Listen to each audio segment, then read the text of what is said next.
ভূমি নদী পললক্ষেপণ না পেলে পুষ্টি পায় না, সেই ভূমিকে যদি নদীর কার্যকর ভূমিকা থেকে বঞ্চিত করা হয় তা অকালে মরে যায়।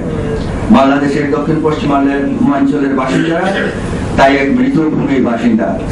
ভূমির এই অবক্ষয়ের জন্য প্রধানত দায়ী দুষ্ট পানি ব্যবস্থাপনা ও অতিলিপ্সু ভূমি ব্যবহার। উপরের আলোচনা থেকে এটা প্রতীয়মান হয় যে বাংলাদেশের দক্ষিণ পশ্চিমাঞ্চলের বর্তমান ভূমি রূপের সাথে আইপিসিসি সংজ্ঞায়িত জলবায়ু পরিবর্তনের কোনো কার্যকারণ সম্পর্ক নেই। তবে দক্ষিণ পশ্চিমাঞ্চলের ভূমিরূপের বর্তমান অবস্থায় জলবায়ু পরিবর্তনজনিত ভবিষ্যৎ আশঙ্কা নিশ্চয়ই অনুধাবনযোগ্য ও গুরুত্বপূর্ণ। জলবায়ু দ্রুত পরিবর্তনের ফলে সৃষ্ট ব্যাঘাত মোকাবেলায় আমাদের করণীয় কি হতে পারে? বিষয়টি মোটেও স্থান কাল পাত্র নিরপেক্ষ নয়। বাংলাদেশের দক্ষিণ পশ্চিমাঞ্চল গত 4-5 দশকের ব্যভিচারী উন্নয়ন কর্মকাণ্ডে এমনিতেই মৃতভূমিতে পরিণত হয়ে গেছে। এখানে নদীর জোয়ার ভাটা সংশ্লিষ্ট প্রক্রিয়া আমরা বিঘ্নিত করেছি। বিস্তীর্ণ মিঠা পানির এলাকায় লবণ পানির প্রবেশ করিয়েছি, যা কিনা ওই পরিবেশ মেনে নিতে পারেনি। বিবেচনাহীন এবং পরিবেশ চেতনাহীন অবকাঠামোগত উন্নয়ন এই এলাকার প্রতিবেশকে জীর্ণতার দান প্রান্তে নিয়ে গেছে। তাছাড়া প্রকৃতিগত ও ভূতাত্ত্বিক কারণেও এই অঞ্চল পুনর্গঠন পাচ্ছে না। ফলত নদীর তলদেশ এখন পলল ভূমির উপরে চলে গেছে।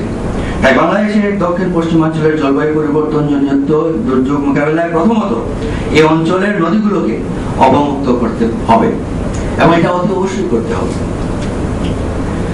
আমাদের খেয়াল রাখতে হবে গত শতাব্দীতে জনসংখ্যা প্রায় 5 গুণ বৃদ্ধি পেয়েছে এবং প্রতিজনে পণ্য ব্যবহার বেড়েছে গড়পড়তা 4 গুণ, এবং আমরা এই বিস্তৃত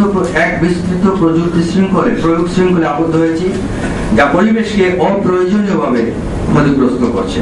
ফলস্বরূপ 1850 সালের তুলনায় বর্তমান সময়ে মানুষ জ্বালানি শক্তি ব্যবহার হিসাবে, এটা হলো পরিবেশ সামাজিক প্রভাব একটা ইন্ডেক্স, পরিবেশকে 20 গুণ বেশি চাপে রেখেছে।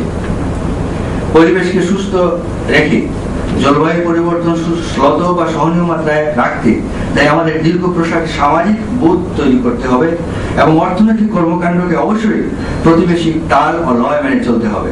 আমাদের এখন মূল এজেন্ডা হওয়া উচিত কিভাবে প্রতিবেশীর চাপ হ্রাস করা যায় তা দেখা, কিভাবে খাদ্য সম্পদ এবং জনসংখ্যায় সাম্যতা তৈরি করা যায় তা নিরূপণ করা, কিভাবে বৈশ্বিক বিষাক্ততা থেকে স্বাস্থ্যকে নিরাপদ রাখা যায় তা জানা।